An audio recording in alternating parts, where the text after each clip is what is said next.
We're to be really careful in this country that we get that balance right with regulation and what we're trying to do.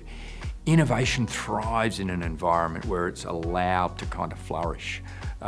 We can have the toughest crypto regulation in the world, but you won't have an industry. The industry won't flourish. So what's important is getting the dialogue right, getting the dialogue between industry, between regulators and between politicians right, so that we can understand where that balance needs to be. It is an emerging industry. There are a few of the traditional rules that do apply, but this is new in terms of how we look at things from a custody point of view, how this is a 24/7 autonomous industry. We've got the ASX here in Australia, which is still struggling to get T+2, and they're talking about T+1 being 2030. Yet we have an industry here at the moment that is settling autonomously.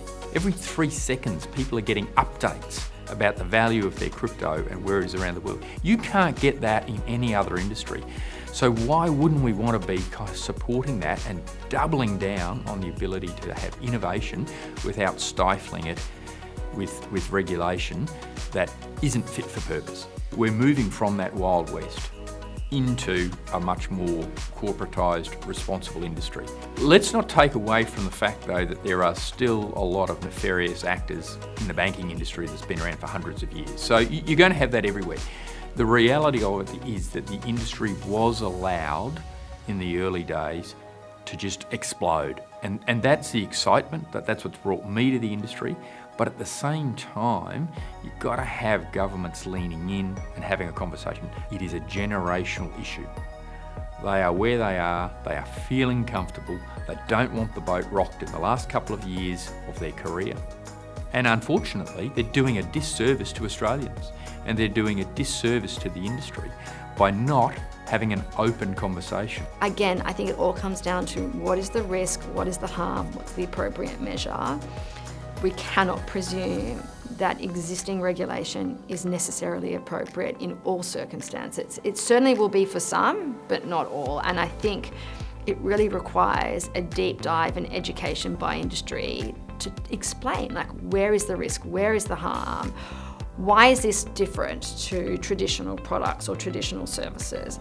Why the regulation is not appropriate? What would be an alternative approach? And I think that engagement piece has probably been missing in the last 12 to 24 months. We've seen an uptick in enforcement. We're now seeing an uptick in guidance, but we really need to see, meaningful engagement by the experts. That's going to be industry and the advisors who know how these things operate, know where the risks are, and know what are appropriate measures to balance innovation, consumer protection, competition.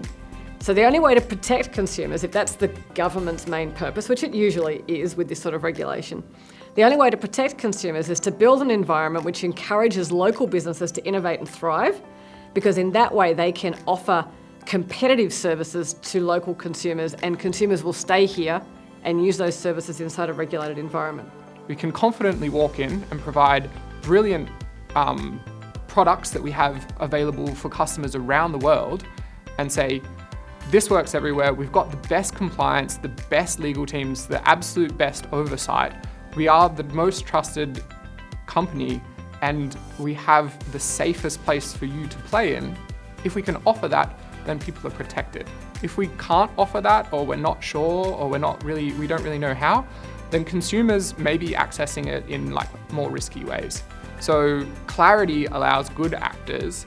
Lack of clarity, it kind of actually just opens the door for bad actors. So it doesn't provide any protections at all. So a good framework actually uplifts everyone while still allowing for people to use it. If a framework only denies, so if you have a licensing framework that just says, this is what you can't do, all that happens is that we see the offshore actors taking huge amounts of market share off everyone else, and all of the consumers in the country are unprotected. Back in 2019, there was this underlying narrative that technology always outruns regulation. It's always pacing itself ahead, and we need to get on top of it.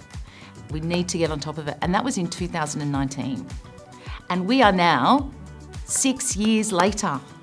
6 years, more grey hair, and we're still having exactly the same conversation.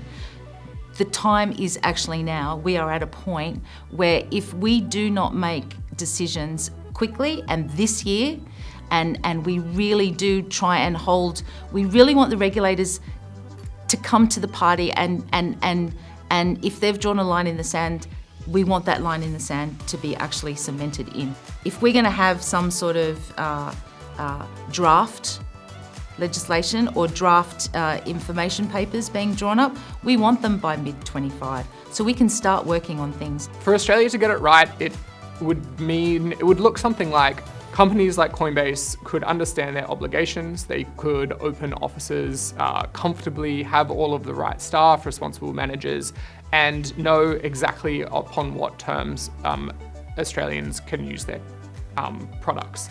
On the other side, for Australians, there's no gap in between what they think they're being offered and what is actually being offered. I think some of the things that have happened in the past that have caused a little bit of a black mark on their industry were where consumer expectations were nowhere near what the actual reality of what they were being provided was. And I think good regulation allows us to close that gap. It creates confidence, and hopefully Australia gets there. Australia's been built off the back of agriculture, mining, education and tourism. I think we've got an opportunity to have a fifth major industry in digital assets if we can really get ourselves together. We've got lifestyle, we've got community, we've got connectivity and all of these things. So you can do that from Australia. We've proven our innovative tech can be exported to the rest of the world, but we've got to set an environment and a regime to keep that here in Australia and being part of the global crypto system. I think crypto is more of a global industry than I have seen any other industry. And it's got an opportunity to kind of set global frameworks and rails that can operate so much more seamlessly and give consumers and give business a much better experience. So yeah, I'm very much about trying to get this right, but getting it right now. We can't wait any longer.